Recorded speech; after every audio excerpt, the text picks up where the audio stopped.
चुनाव की भविष्यवाणियां अक्सर सटीक होती हैं, लेकिन कभी-कभी ये बुरी तरह फेल हो जाती हैं। चलिए कारण समझते हैं। इस पहेली को सुलझाने के लिए हम हाल के भारतीय राज्य चुनावों के कुछ दिलचस्प आंकड़ों पर गौर करेंगे।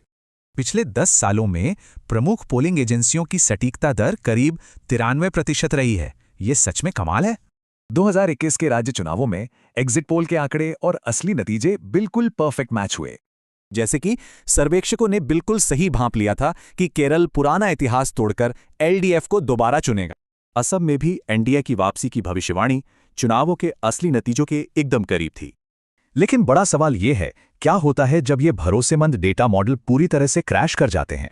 इसे गहराई से समझने के लिए हम 2021 के पश्चिम बंगाल चुनाव के दिलचस्प आंकड़ों को देखेंगे। यहां सर्वेक्षक बटे हुए थे और उन्होंने प्रमुख पार्टियों के बीच कांटे की टक्कर की भविष्यवाणी की थी। लेकिन असलियत तो एकदम अलग निकली। टीएमसी ने 215 सीटों के साथ एक तरफा और प्रचंड जीत हासिल की। इस बड़ी विफलता के बाद सवाल उठता है, आखिर कुछ खास जगहों पर गणितीय आंकड़े क्यों फेल हो जाते हैं?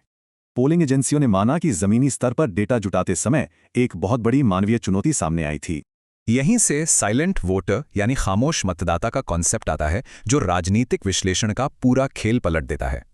कुछ क्षेत्रों में राजनीतिक हिंसा के पुराने इतिहास के कारण मतदाता अपनी पसंद उजागर करने से बहुत ज्यादा डरते हैं। जाहिर है, जब सिर्फ एक छोटा समूह ही अपनी राय देगा तो पूरा डेटा सैंपल असलियत से भटक जाएगा। ये सिर्फ अतीत नहीं है, खामोशी का यही ट्रेंड 2026 के चुनाव अनुमानों को भी बिगाड़ रहा है। स्थिति इतनी पेचीदा है कि प्रमुख एजेंसियां बंगाल के एग्जिट पोल रोक रही हैं क्योंकि मतदाता बिल्कुल खामोश हैं।